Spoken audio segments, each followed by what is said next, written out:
welcome to the show. I'm Kristen, this is Starfish. Thanks for checking out the Kristen Starfish Show. Today we're going to learn about the cutest things on the reef. Yes, these are the baby fish. Now in marine biology terms, we call them juveniles.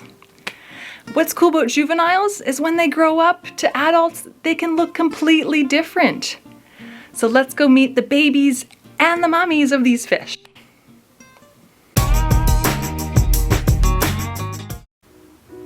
Here we are heading out to the reef.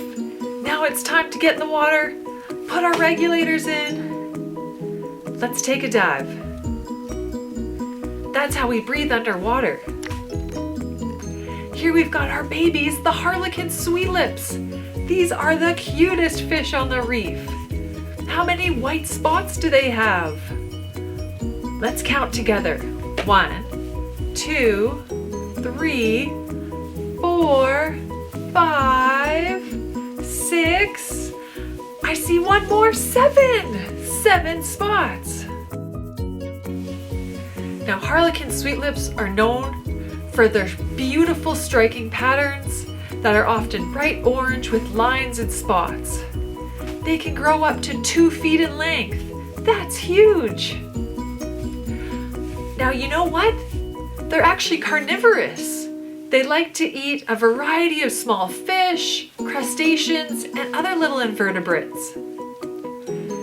They can even live up to 25 years, which for a fish is a really long time. Harlequin Sweetlips are mostly in the Indian and Pacific Oceans on coral reefs and lagoons. Their body does that funny shaking as it swims to mimic poisonous flatworms. But they're also just a really bad swimmer when they're that small. But it's a pretty good way to have as a predator defense, so maybe no one will want to eat you if they think that you're poisonous. Yeah, I love his little wiggle there. And here he is a little bit bigger, almost kind of like a teenager. And here is a mummy or daddy Sweetlips. Thanks for learning about some fish with me today. I hope you enjoyed the dive. It's always so exciting on a reef to see these little tiny fish. They're so hard to find. Groper!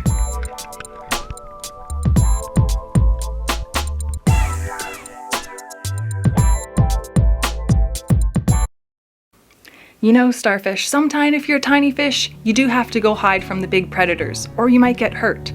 But a lot of fish together make a school.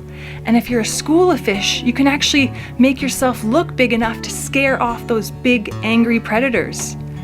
So remember, kids, sometimes if you can get a group of you little kids together and say no, stop the bullying, that's enough to win. All right, so let's be strong together. Stand up as a group and say no. All right, I think it's time to go. And yes, let's see what sink or floats. Time for the buoyancy test.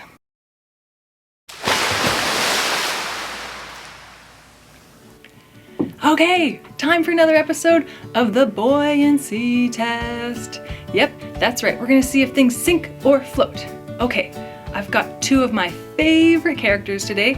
We've got Spider-Man! Now Spider-Man's got a pretty heavy head. I don't know, do you think he's gonna sink or float? Who else do we have? Owlette! Do you like swimming? You usually like to fly. Pshh. All right, Owlette, Spidey, who wants to go first?